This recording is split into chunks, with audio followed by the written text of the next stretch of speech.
We're honored to have the attention and support of many dedicated leaders working on food and farming issues at both the state and national levels. While we can't name everyone individually, we want to express our sincere appreciation for their ongoing efforts to shape policies that support a thriving food system for all. Today, we have a fantastic lineup of speakers representing a diverse range of organizations deeply engaged with the Farm Bill and its impact on our communities.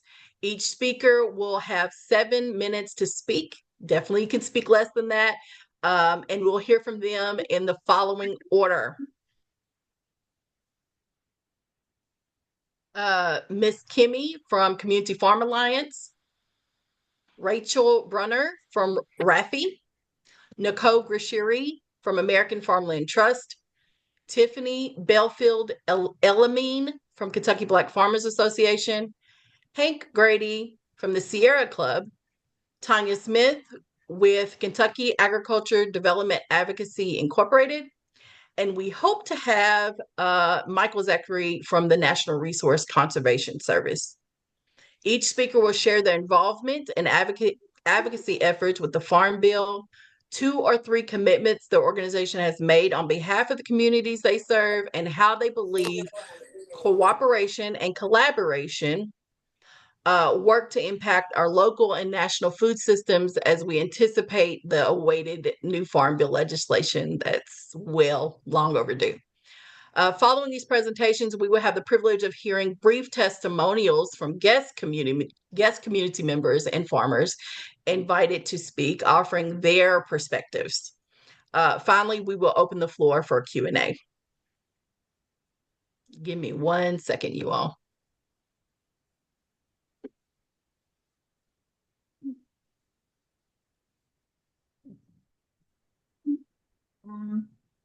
The Farm Bill is a comprehensive piece of legislation that shapes our food and agriculture systems in profound ways, impacting everything from crop insurance and conservation programs to nutrition assistance. So, everything with SNAP and senior nutrition and rural development.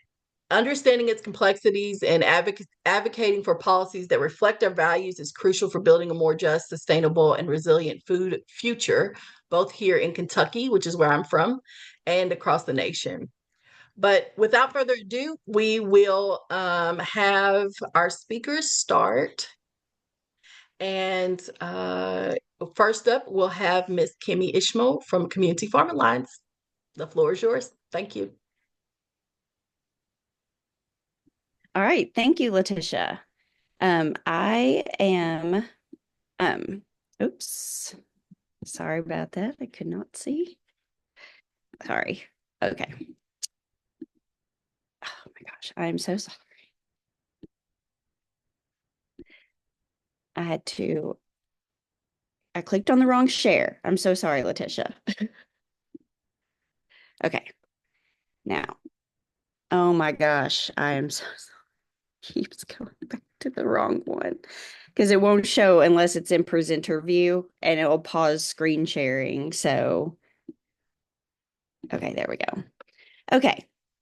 So Letitia gave a couple of big things when it comes to the Farm Bill about what it is, but she asked me so nicely to just do a quick little overview, a little bit more about the Farm Bill. So I thought we could give a little context. If you don't know where the Farm Bill even came from, it comes around every 5 years. It has to be reinstated every 5 years. It's what we call an omnibus bill. It's very, very huge. It started in the 1930s during the Great Depression, during the Dust Bowl, and it came around with the New Deal. And it very much kind of evolved over the years. We, incorporated SNAP. We started putting in conservation titles, and it's just really evolved since the 1930s. And I always like to point out when it comes to the Farm Bill that The Farm Bill was not initially intended to help small, disadvantaged, or beginner farmers. It was very much, corporate farm focused, big crop farm focused. So it was really systemically created and built to lift up those kinds of farms.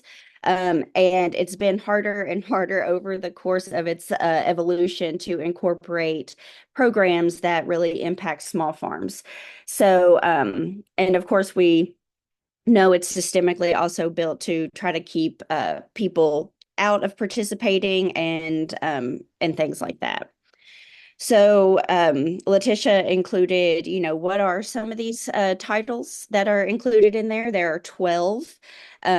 Everything from conservation to nutrition, which holds SNAP, energy, crop insurance, horticulture, and as well as a miscellaneous title that holds a lot of our other programs, like farm to school programs and things like that. And the Farm Bill cost a lot of money.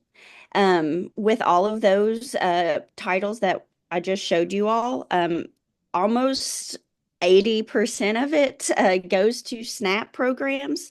And that is looking to possibly be increased. But we have not had a new Farm Bill since 2018. And we were supposed to have a Farm Bill in 2023, but we are now in a continuing resolution. So, where are we now with the Farm Bill? I just said, it has not been passed. It has been kicked down the road a lot. And now this continuing resolution, it needs to also be continued if we're not going to pass a new Farm Bill. And if it's not passed, it will end a lot of the programs, stop a lot of the funding. But also a continuing resolution also just means that what is in the Farm Bill now will continue. So there will be like not anything new added, like all the new programs that we really hope would come around. So Letitia will be sending this stuff out, so you'll get to deep dive into that a little bit more. So we have come a long way since the 30s, but we have a long way to go. So when it comes to CFA and our involvement and our commitments to the Farm Bill, we really, really hope to educate and engage not only our farmers, but community members, our neighbors on the Farm Bill and how important this piece of legislation is to our everyday lives. So many people do not know that so many of these programs exist that they participate in through the Farm Bill. We take farmers to DC, we host trainings and events. We also hope to push for more equitable Farm Bill. This expands urban ag, specialty crops, expanding land access, and technical assistance for those new farmers. And then we hope to fight to expand these programs that they participate in, from SNAP programs like Kentucky Double Dollars, the LFPA program, and local food in schools, among many, many others. And Letitia also asked, what is the state of our local food system? And to be honest, it is very scary right now. It feels unstable. It feels chaotic and unreliable, unpredictable right now. But I like to look at that as opportunities to be able to create power and pressure within our communities to put on our congressmen, educate ourselves, educate our farmers, but our family, our friends, people around us, how important this is to their everyday lives and local food systems, and to speak out about these real impacts that the Farm Bill has. I'm so glad Letitia brought in our farmers today to talk about their real impacts and things that are happening for them. And not only them, but for our schools, for our farmers markets, and our food banks and things like that. When it comes to collaborative impact, I think it is extremely important to collaborate. We work with national partners like RAFI and INSAC, the National Sustainable Agriculture Coalition, as well as the NFFC, the National Family Farm Coalition. And you can reach out to local local orgs like CFA, because those national orgs write marker bills, they take people to DC, and reach out to us to know the timeline on things, and then reach out to us to participate in these farm bill programs so you can speak out and talk and voice about the power building when it comes to these programs. So thank you. I will stop sharing. You so much, Kimmy. I just want to tell everyone that if you have questions or comments that you would like to make, as we are, as the speakers are talking, go ahead and put those in the chat, and then we'll address them at the Q&A session at the end. Next, we'll have Rachel Brunner from RAFI. Thanks, Letitia. It's great to be here and see a few familiar faces from when I lived in Kentucky. I'm glad to be here. I now work at RAFI. I'm the Grassroots Engagement Manager on our policy team. And RAFI is an organization that challenges the root causes of unjust food systems, supporting and advocating for economically, racially, and ecologically just farm communities. Our approach within our work is to ensure that our policy work is responsive and totally informed by what we hear from our relationships with farmers on the ground. I work with an amazing team of people who provide direct service to farmers to access government programs, as well as to improve conservation practices on their farms. And by those learning from those relationships, we're able to respond to that and to develop our policy campaigns to reflect those needs and to make sure that, that is what we're fighting for in DC at the federal level. We work mostly in the southeast of the US, as well as the Virgin Islands and Puerto Rico. And for our policy work, we work across the country. We have a program where we get to support grassroots organizations to fund them and provide capacity building to do policy work. And we feel like that is truly the key to this change, to have more people understanding the system that we're all living within, and to be able to advocate and fight for what farmers across the country need at the grassroots level. So our involvement with the Farm Bill so far, my two co-directors, Margaret and Erin, have done some incredible work in the last 5 years around the advocating for the Farm Bill, which was supposed to be 2018. No, the last one we've had was 2018, and we are looking to have a new one. It has been, as Kimmy said, delayed a lot. And so we are still not sure when the next Farm Bill is going to come. However, as we continue to advocate, we are seeing an opportunity to shift. So in the past few years, we have been working on marker bills and have introduced the Fair Credit for Farmers Act to be included within the Farm Bill. And that is to fix the systemic barriers for farmers who are seeking credit at FSA.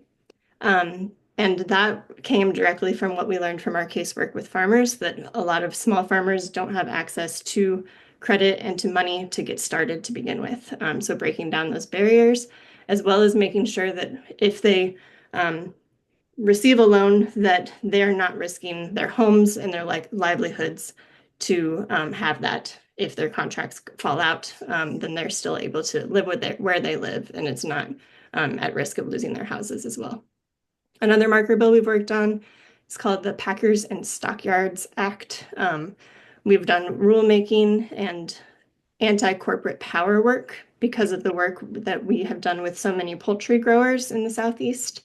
A lot of RAFI's work is really grounded in that, and we have grown to support a lot more farmers, but have an amazing history working and supporting poultry farmers who are navigating contracts with huge corporate businesses that don't necessarily treat them as humans. We have a platform on our website that kind of describes RAFI's stance on several of these issues within the Farm Bill. And there are many, many, many, many marker bills and issues that are covered in the Farm Bill that we don't necessarily have capacity to be activating and working toward.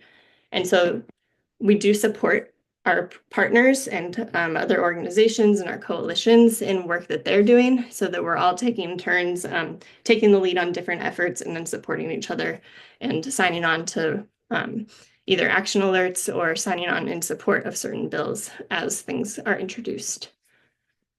I mentioned our change of approach. So since Inauguration Day this year in 2025, we have seen a crumbling of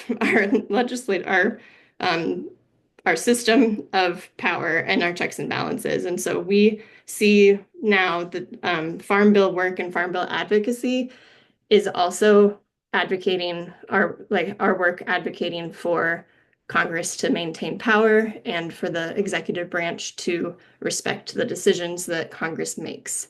If we have a government where the executive branch continues to override decisions about funding, about programs, and about contracts, then there is no point in us advocating for a farm bill that will not be implemented as it should, because the executive branch will continue to take power from those decisions. And so right now we're really stepping up to advocate and to talk with our legislators, saying this is not okay, that the executive branch should be respecting these decisions, and this is illegal to be making these decisions across the board and cutting funds, cutting staff, and all the other funding decisions that they're going back on right now. It's heavy, but we're in community as we do it. And it's really, I'm really grateful to see so many people here today. Some commitments that we've made around this work has been to develop a program called the Climate and Equity Policy Grant and Program, which is a capacity building grant that allows, again, organizations to have more resources to understand policy work and to get involved and to start lifting the voices of the farmers that they work with to the federal level, and to do it in collaboration for us to combine our resources and do it. Another thing we have relaunched on Inauguration Day is the Policy Action Network, and you are all invited to join that. I'll share some links in the chat in a little bit. And that network is an opportunity to learn, to collaborate, and to take action. We have workshops and webinars, and we also are going to be gathering folks and farmers to identify solutions together more intentionally. And then we have an action center also linked on our website that includes a lot of action alerts that you can take around different bills. So whenever things are being presented and introduced in the House and the Congress, then we send out these action alerts that now is the time to call, now is the time to email your representatives and to build relationships with them. On that, we also support people to continue calling and to continue being in relationship. One call is great, and 12 to 20 calls is even better to actually become, if you're speaking on behalf of your community or your organization, then there's much more power in that. Thank you so much, Rachel. Really appreciate you sharing all of that. And thank you all for making this conversation possible today. Once again, our next speaker is Miss Nicole Grashiri from American Farmland Trust. The floor is yours. Thank you, Letitia. Hi, everyone. My name is Nicole Bashiri, and I work for American Farmland Trust as our Women for the Land Southeast Senior Program Manager. I've worked at American Farmland Trust for about 3 years, and before that, I worked for Kentucky Cooperative Extension in Bath County. So, what I would talk about is some of the similar things that Rachel and has talked about, but from the perspective of American Farmland Trust, which we are a national nonprofit that helps to conserve farmland. And so our main mission is to keep farmers on the land, to permanently protect land and keep it in agricultural use, and then to promote sound farming practices. And so from those perspectives, when we talk about the Farm Bill, we uplift the parts of the Farm Bill that advocates for ASEP ALE, or the conservation portion of our arm. We work with, or in collaboration with, organizations such as Bluegrass Land Conservancy to connect them to folks who can permanently protect their land. And while Bluegrass Land Conservancy specifically has their footprint is in Central Kentucky. We also work with some other folks to either do some unique commitments to permanently protecting your land. And I will say that if you're interested in that and you have a really great story, AFT can help you to find some resources and funding to make sure to do that. We also have been advocating for our Farm Bill platform, which we have it, and I will also post that link into the chat if you're interested in AFT's top priorities. But it's also to enhance farm viability and access. We want folks to stay on the land and to have funding to be able to support that. And so we advocated for those IRA funds to support the climate smart strategies. And we're also advocating that the folks who have been significantly impacted by these funding freezes are contacting their local or their elected officials, whether that's locally or on the national level. And then also we advocate for a local and just farming system. We partner with the University of Kentucky prior to, not in a great deal, but in some aspects, our main partner for Kentucky has been Kentucky State University, because we know that the local, or like our agriculture system, is not a just system as it is and has not been. It is rooted in white supremacy and racism. And so we want to make sure that the folks who are doing the job locally are having the resources to do that. And when Letitia talked about partnerships, Letitia was at Kentucky State prior to that, so we partnered with them in doing our Women for the Land programming. Tiffany Belfield-Elamine is on the call. We've partnered with the Kentucky Black Farmers Association to host our convenings and coffee hours. And we really want to uplift our partners and the folks who have continued to do that. We also partner in various ways with Community Farmer Alliance, or at least coming to their events, for RAFI when we're in North Carolina, as we are regionally based, and also the work that they do here in Kentucky and other ways. And so what I want to uplift is that, yes, we are in collaboration and cooperation with our partners, and that also, as a personal person, not speaking about AFT because AFT has their own stance, is that we also need to engage our community and our neighbors in ways that they can advocate for the things that are happening, whether it is an upheaval as times such as these, or just in times that are not as sexy or as relevant or like as in your face as this time is now. So we all need to think about ways that we can organize. We can impact our local systems, whether that's calling, if you're a person of words, writing op-eds so that people can understand the words in your mission, to do some writing with your children, taking them to community meetings, to doing those phone calls. And like Rachel said, one call is great, but incorporating that into your day of every time I'm in the car, I make sure I'm calling my senators, my elected officials every single time. And so making those types of things a part of your daily routine will help us. So thank you so much for allowing me to speak. And then one other thing before I'm done, we do have a Brighter Future Fund grant that our application, I think, is online. It is for specifically folks who have been impacted by the funding freeze and the either pause or the cancellation of your contracts. And so that application is due it opens April the 16th. I think the application is online now. I will post that into the chat, and make sure that you have that submitted as soon as possible, because we always have folks we have more applications than we have funding. So if you know of any folks, just like Rachel said with their grant and other grants that we know that are specific for people who are in crisis at the moment with these funding freezes, then please let's share that. Thank you. Thank you. Thank you so much. Next up is Tiffany Belfield-Elamine with the Kentucky Black Farmers Association. Welcome, Tiffany. Hey, everyone. How y'all doing? Happy Friday to everyone. Yes, I'm Tiffany Belfield with Kentucky Black Farmers Association. It is a time to be alive, is it not? So here at the association, we've just been jumping on panels, jumping in seminars and sessions, just trying to keep everyone informed as much as possible. As far as the association, funding freezes have only affected us just a little bit, not too crazy. And as far as Farm Bill goes, in the past year and a half, we have taken farmers to DC about 4 times so they can share their stories, share how they've been impacted in the past by USDA funding, not being able to access that funding.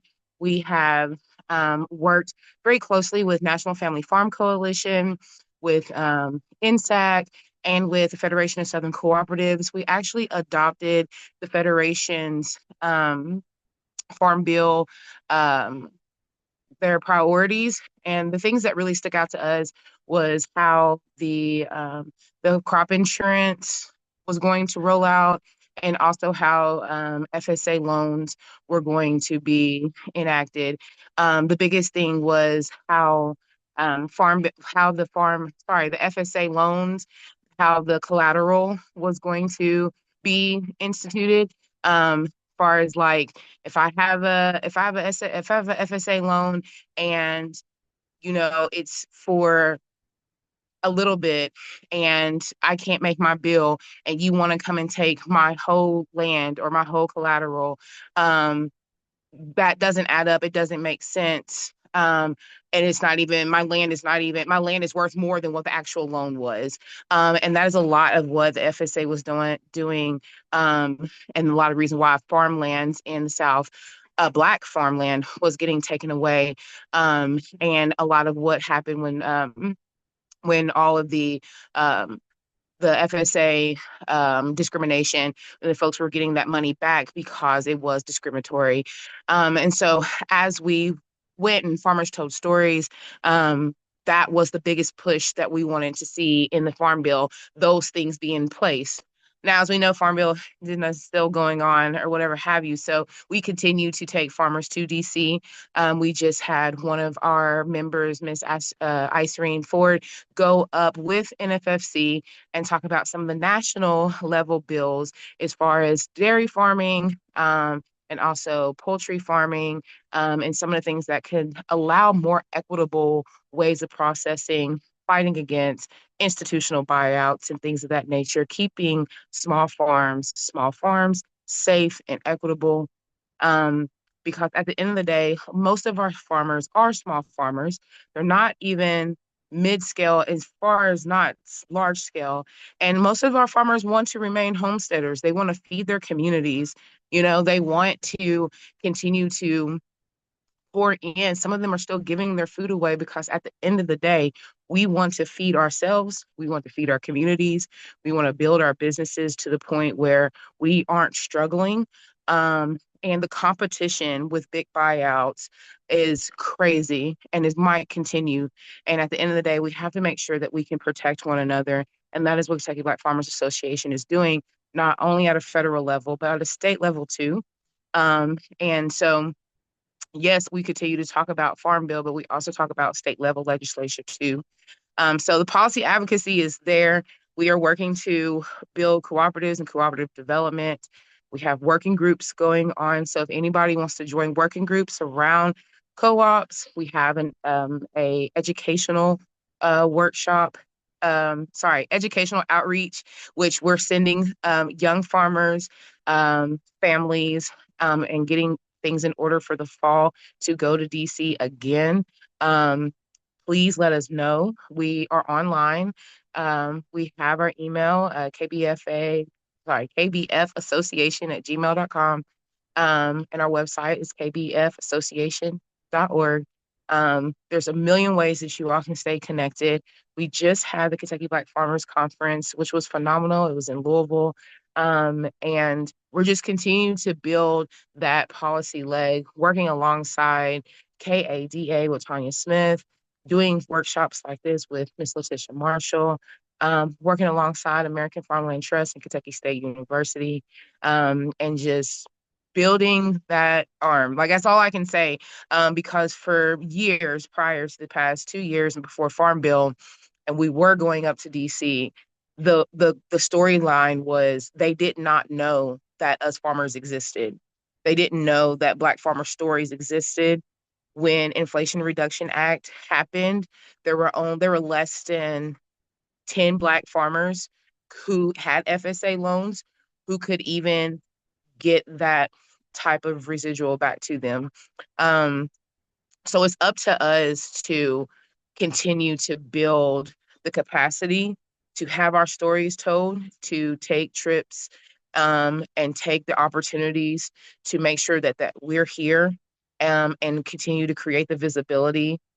Sign up for these grants, sign up for all these panels, and make sure that, you know, we're not forgotten as we created this agriculture, we created this legacy. Um, and that is one of the many missions of Kentucky Black Farmers Association. So again, I thank you, Letitia, for having me on, and I can't wait to hear the questions at the end of the panel today. Thank you so much, Tiffany.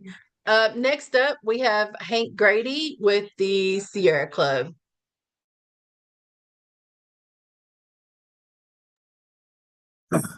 Good morning to all of you.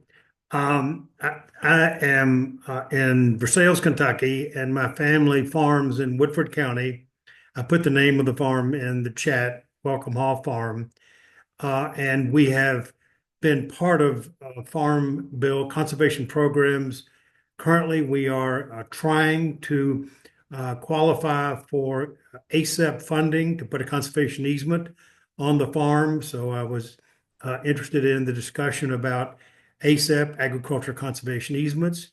This is one of the programs in the conservation title that is was supported by the IRA, allocation of $20 billion to support this title.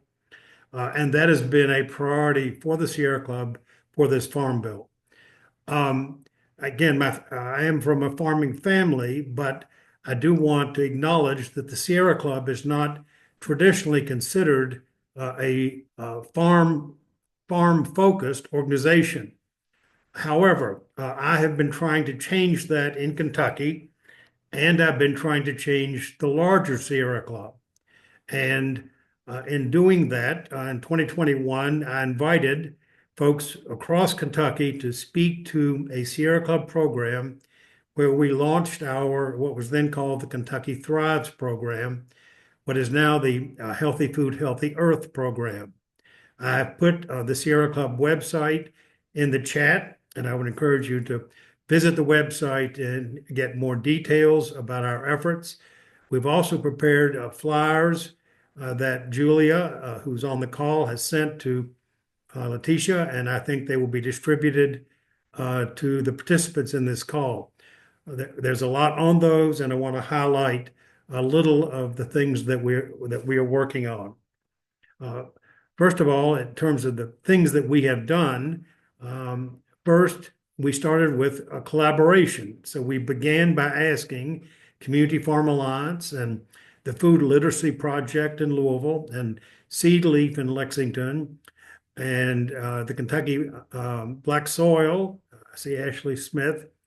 And we also, of course, asked Jim Embry to help inform us on how the Sierra Club should help agricultural transition from the industrial model to a regenerative organic model, and do so in a way that is that supports the disadvantaged farmers, the young farmers trying to get into farming, and others who are not currently the beneficiaries of the system, and try to take what is given to the large-scale industrial farmers and reallocate it for a fairer and juster food system.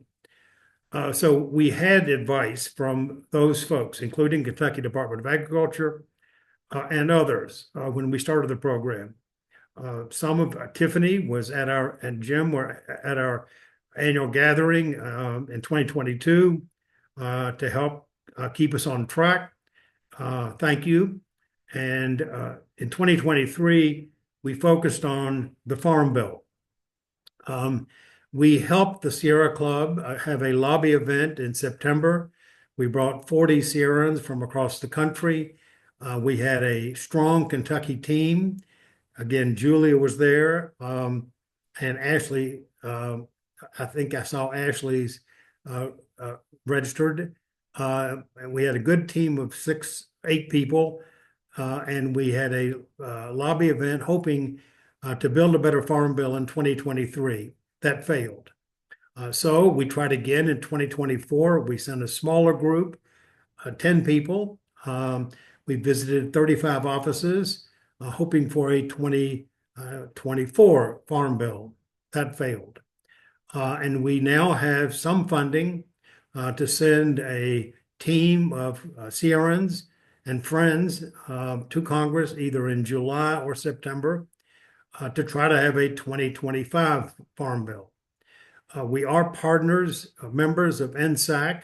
We participate with the Rural Coalition, and we rely on their experience to help make sure that we're working in a collaborative way. Again, our priority has been protecting the $20 billion of IRA funding, keeping that in the conservation title. As we understand where we currently are, we think that the conservation funding will survive not only the continuing resolution that was enacted, but also the budget reconciliation. But we are worried that some of it will be redirected to large farmers and away from the farmers that need it. Where we see the greatest hit coming is in the House, gutting lots of funding for SNAP. We will be trying to support Senate efforts to reduce the damage done that is proposed to be done to SNAP. And we hope this year to be successful in trying to maintain the urban-rural partnership that has helped the Farm Bill both provide funding for conservation, but also supporting the SNAP program. But that fight is ahead of us. In terms of the 2 things that I'm supposed to identify, we're trying to, number 1, continue to lobby.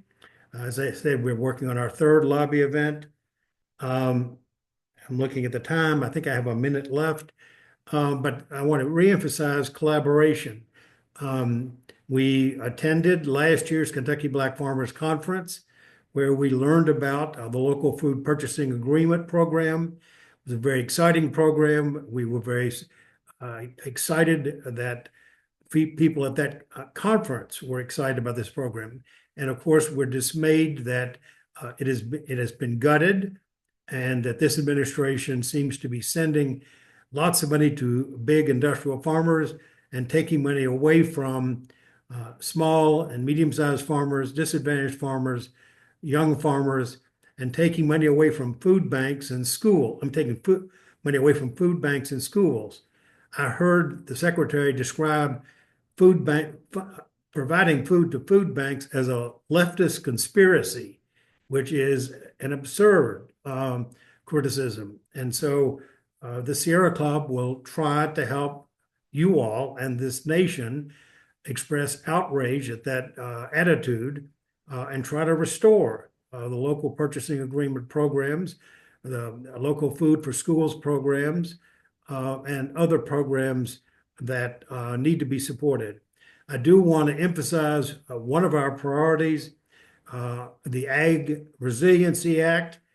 On Earth Day, April 22nd, Congressman Pingree will reintroduce the Ag Resiliency Act. This is a priority marker bill for NSAC and for the Sierra Club. It's focused on building soil health and on local food programs. And we also support a number of Senator Booker's pieces of legislation, his Farm Safety Reform Act, and his Justice for Black Farmers.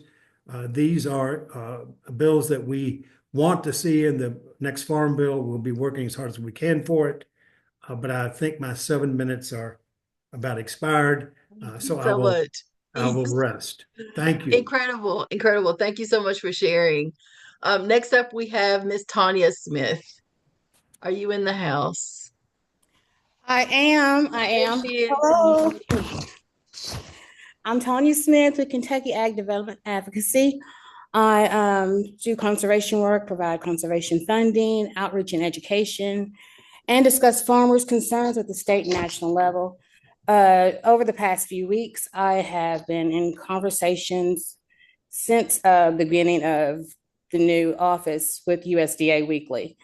And there's no connection or no communication between the national office and the state office, which has been causing a lot of conflict with farmers throughout the states.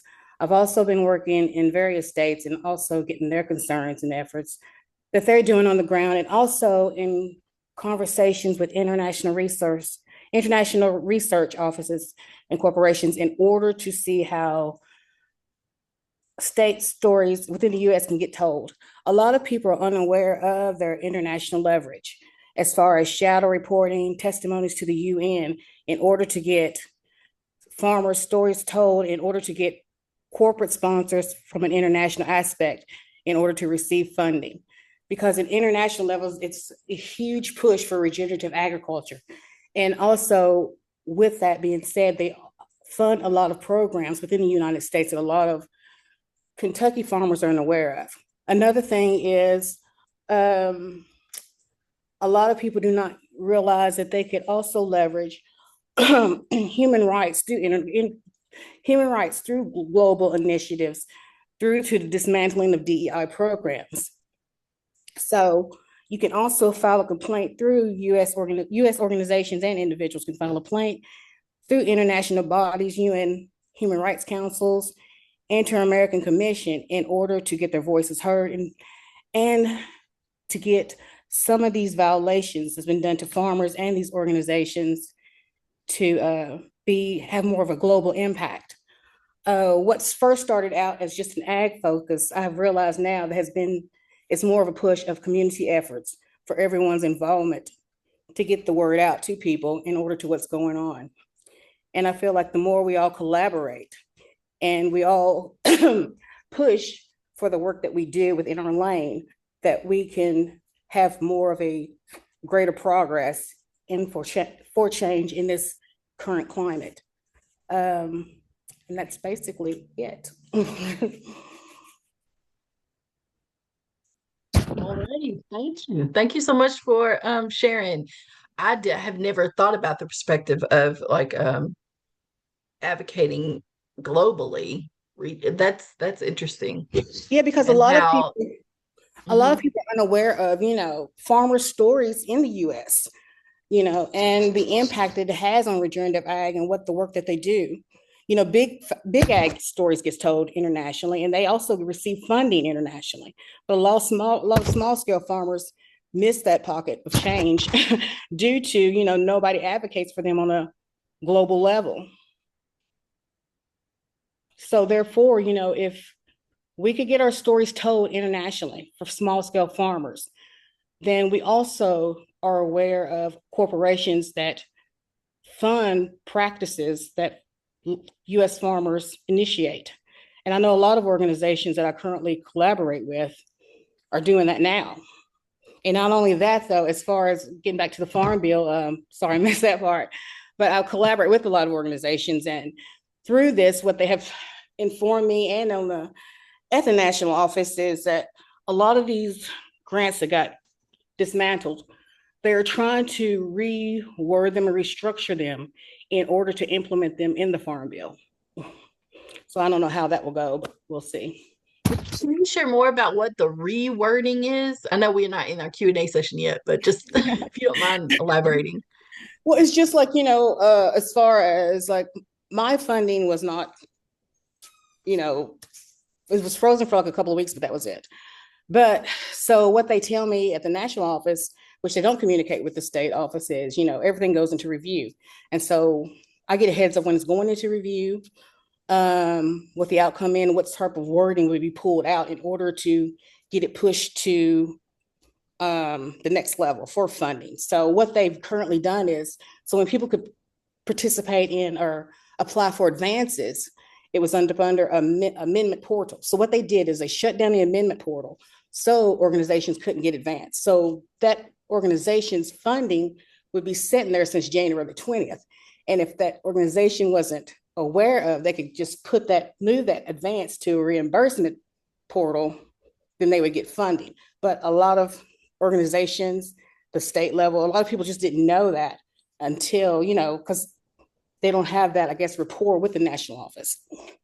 So with that being said, it's a lot of certain words like, DEI, equity, historically underserved, socially disadvantaged.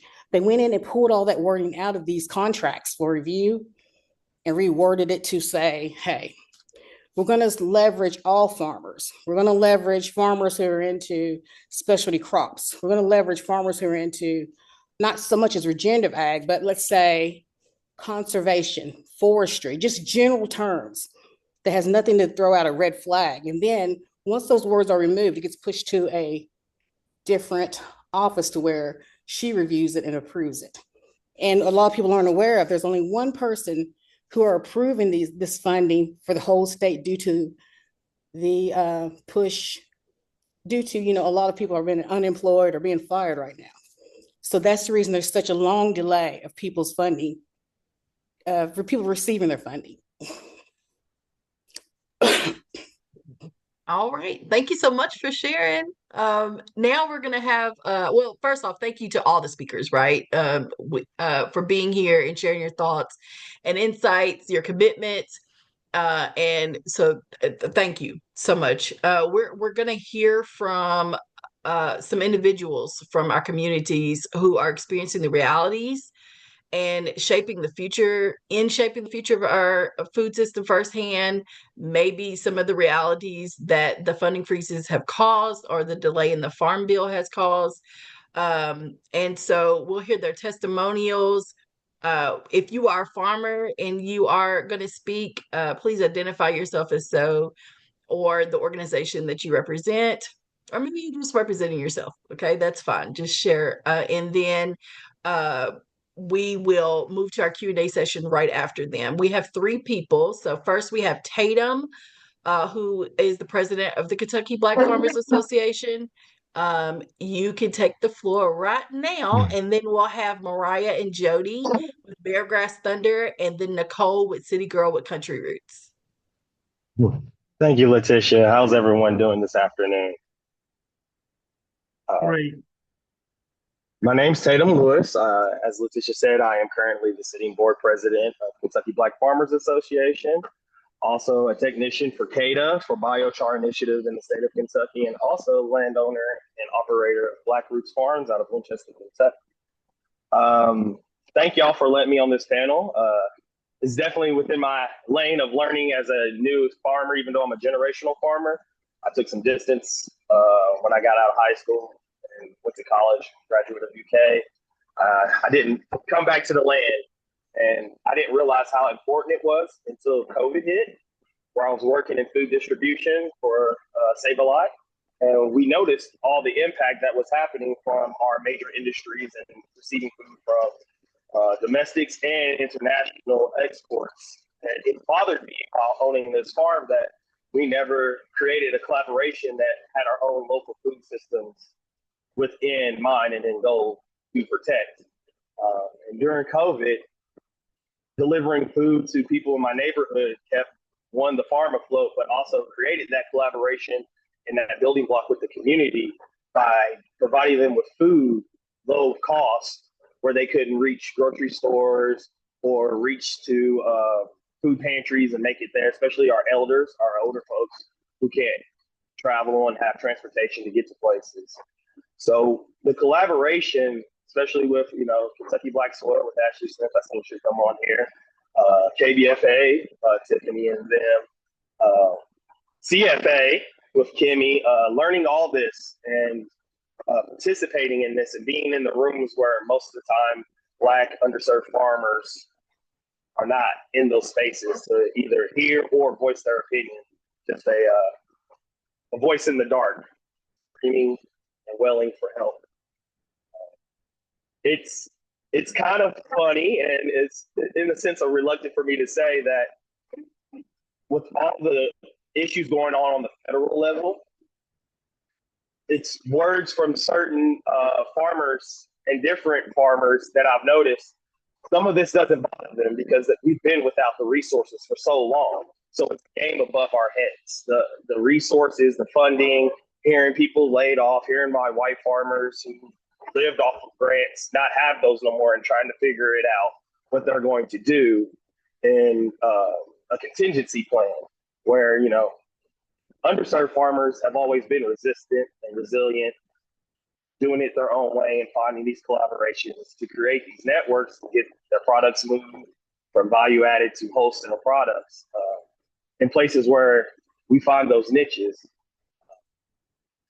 And what I hope that comes from hopefully a new farm bill, if we ever get one, we don't know how the presidency is going to work, is Senator Cory Booker, when I spoke with him at DC, about helping young Black farmers move into getting education to help their community, if not going back to get, you know, a degree in technical assistance in agriculture, to speak more to the community that can understand them. Because as Tanya and Letitia was saying, the language and the legal parameters of agriculture has changed. And that's a lot of the stunning growth for expansion within underserved communities is we don't understand the language. Like land heirs is being changed.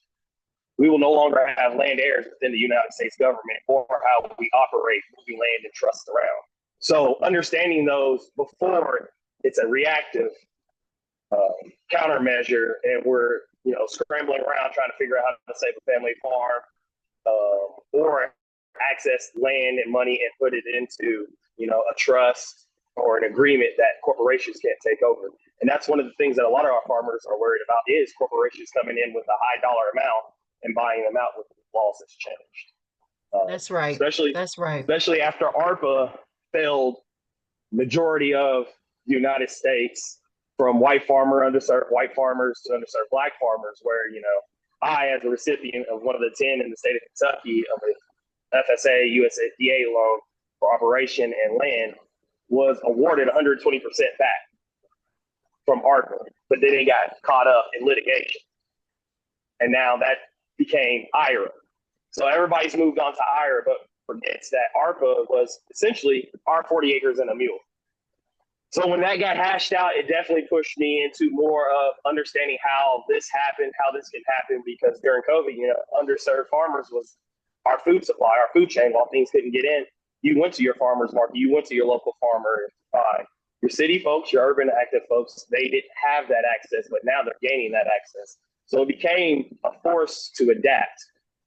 And essentially another tool belt is a tool in the tool belt is like you can reach out or you could create a farmer's market like Change Today, Change Tomorrow did in West End, Louisville.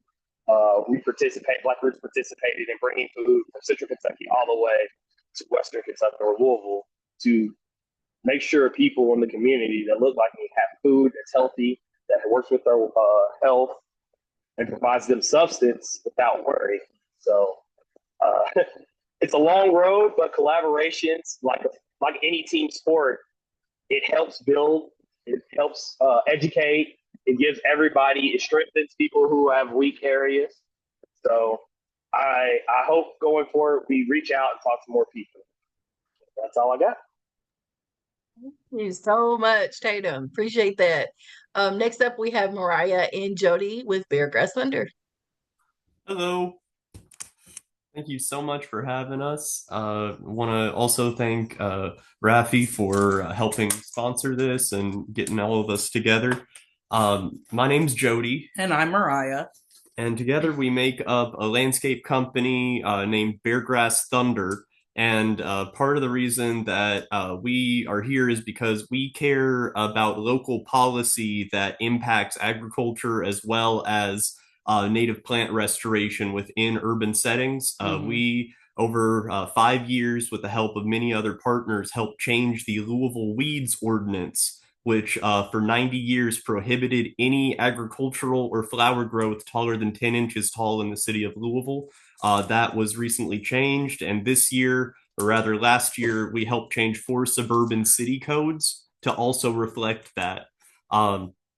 how this relates to the Farm Bill is that all these local ordinances that are changed now allow agriculture in suburban settings. Whereas before, most of the time, there's a standard blanket code from the 1930s that prohibits anything that diminishes property values.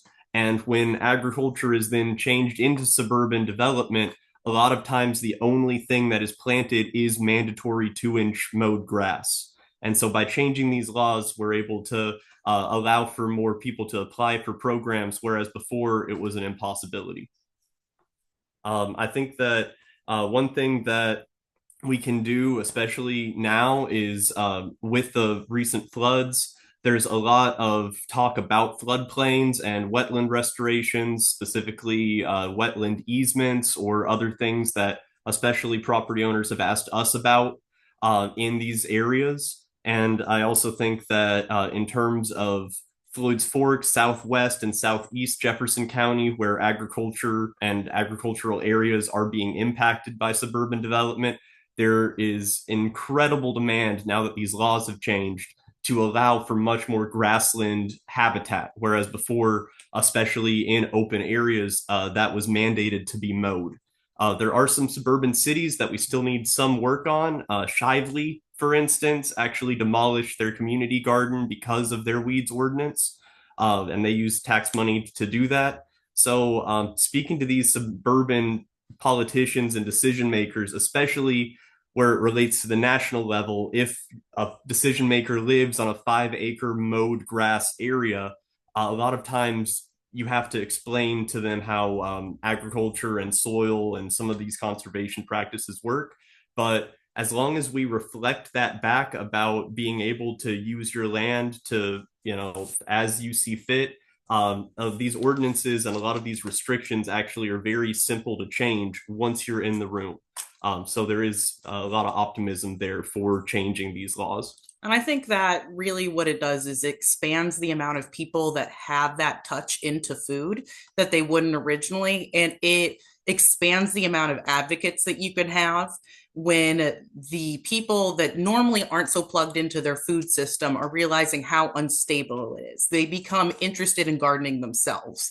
And by adding another army of advocates who can understand, have that small touch point in to start understanding what a small farm is and start understanding things like the Farm Bill, or even if their touch point is becoming interested in just native plants as a fad, it can lead into that understanding of wanting to have regenerative agriculture. And we've seen a huge uptick of the amount of farms that we get to work with that want to do riparian buffers, like the community collaboration through food and our native plant work is integral. And obviously that's reflected in the current Farm Bill. And as many people have touched on today, it's all about that advocating and changing the wordplay so that we can keep advocating for this stuff, because it is beneficial to our farms and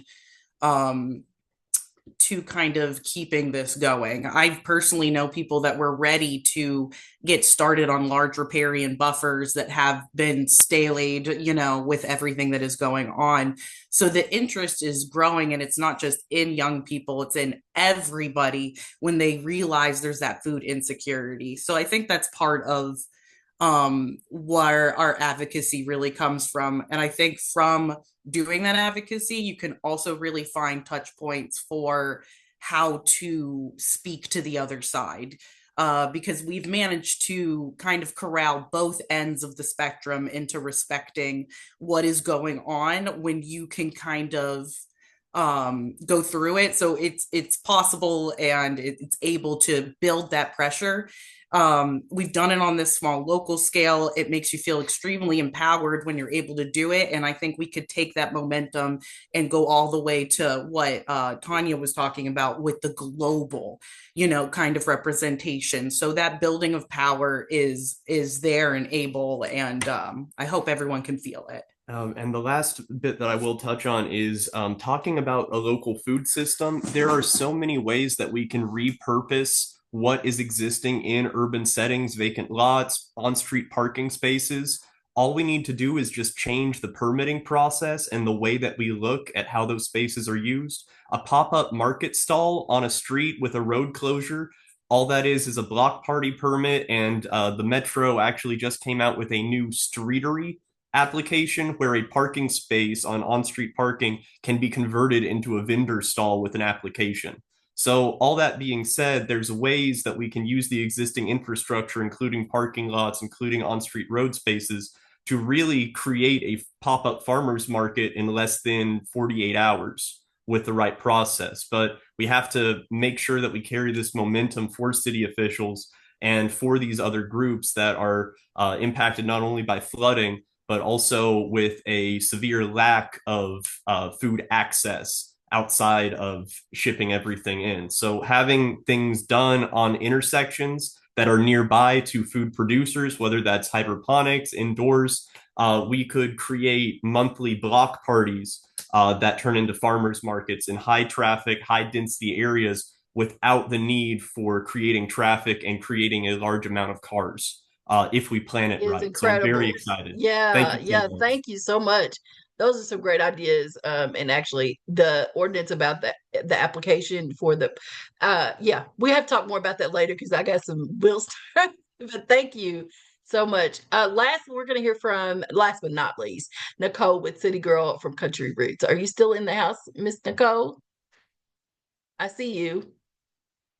Yes, I'm still here. I'm always multitasking. Hello, everybody.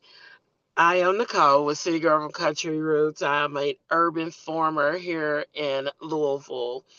Um, I will say, it's been very interesting in listening to a lot of things, but I will say that with Farm Bill and all these cuts, it is really, really, truly impacting the way people are moving and shaking with programs.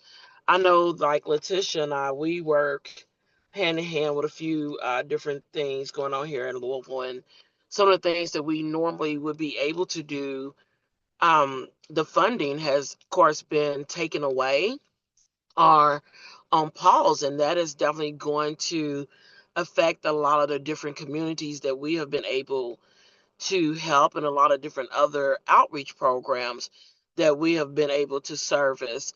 And I'm seeing that too, also because I'm also a former market manager, that it is affecting us even being able to get some of the farmers this year to come out and be part of the community and be part of even the farmers market because they're not sure if they're going to basically, I guess, have the funding to not only, plant for some of their own farms, but to even have enough to bring to even a market itself.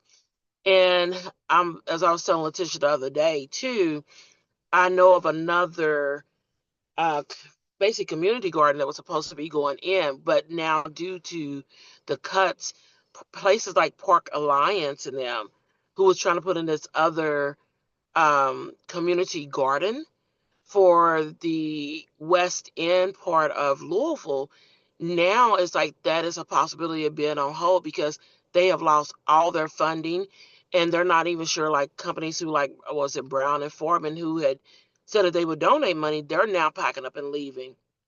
So here you have a whole food desert over there off of like 23rd and the 22nd Street area that was looking forward to having a certain amount of food coming in, a possibility, and now that's all on hold because of the funding. And I hope that we get some of the funding back, and I really hope that we get to the point of where we can get a newer farm bill. But I'm gonna keep hope alive. But currently, with this current administration, I'm not seeing it. And I live in Shively as well. And the moving and shaking over there is just, we're just going to just leave it there because there's a lot more that could have been done that has not been done. And the person that's in charge there is not a friend of, let's say, just let's just go with the fact of people having food within that area. And once again, that's another food desert. So I'm hoping that with all of us working together, that we can either get some changes in, push the new administration, or be the change that the community needs, and be the outreach that some of the community can outreach to in order to get some of their needs met.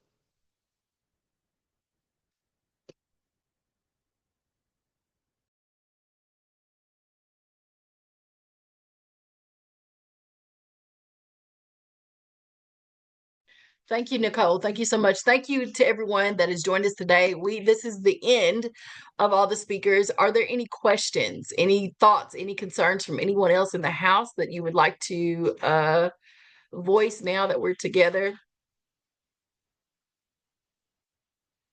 Anyone?